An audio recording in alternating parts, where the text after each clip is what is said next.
Elder Saint Paisios, the recent Greek Orthodox saint of Mount Athos, and the young George from the Far East.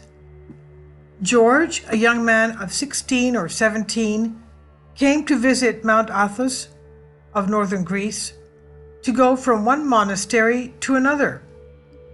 Though Greek by blood, he had been raised abroad from early childhood among Tibetan Buddhist monks in their monastery. He had made a great deal of progress in meditation while he was there, and he had become an accomplished sorcerer, able to summon any demon he wanted. He was also an expert in the martial arts.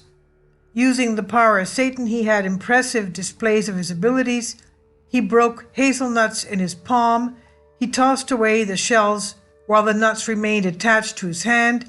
He could read closed books. He struck large rocks with his bare hand, and they shattered like walnuts. Some monks brought George to the elder, Saint Paisios, so that he could help him. George asked the elder what powers he had, what he could do, and the elder answered that he himself did not have any power, and that all power is from God. George, wanting to demonstrate his power, concentrated his gaze on a large rock in the distance, and it shattered. Then the elder took a small rock and made the sign of the cross over it, and told him to destroy that too. He concentrated and performed his magic, but he could not shatter it. Then he started trembling, and the satanic powers which he thought he had control over, that he thought he controlled, since they were not able to break the rock, turned against him and hurled him to the opposite bank of the river. The elder picked him up in a miserable condition. Elder Saint Paisios says, "Another time, while we were talking, he suddenly stood up, grabbed me by the arms, and spun me around backwards." Quote, "Let's see Hadji Effendi's get you loose if he can," he said. I felt it was like blasphemy to say that. I moved my hands a little like this, and he was jerked away.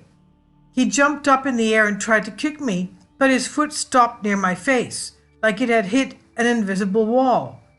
God protected me. At night I kept him there, and he slept in my cell. The demons dragged him down into the pit and thrashed him for failing. In the morning he was in a bad state, injured and covered in thorns and dirt. He confessed, quote, "Satan beat me up because I could not defeat you," end quote. The elder, Saint Paisios, convinced George to bring him his magical texts, and he burned them. When he came here, the elder recalled, he had some sort of charm or amulet with him. I went to take it, but he wouldn't give it to me. I took a candle and said, "Lift the leg of your pants up a little." Then I put the lit candle against his leg. He yelled and jumped up. I said, "Well, if the flame from a little candle is for you, how are you going to endure the fire of hell that you're going to end up in because of what you're doing?" The elder Saint Paisios kept the young man close to him for a while and helped him, so long as he was willing to be obedient. He felt such compassion for him that he said, quote, "I would leave the desert and go out into the world to help this boy," end quote. He made an effort to learn if he had been baptized, and even found out that the name of the church where he was baptized, where his baptism has taken place. Shaken by the power and the grace of the elder Saint Paisios, George wanted to become a monk, but he was not able to. The elder would refer to George's case to show what a delusion it is to think that all religions are the same, that everyone believes in the same God, and that there's no difference between Tibetan Buddhist and Orthodox monks. Meaning Christian Orthodox monks, of course. I'll leave links below for you for this on Orthodox Path.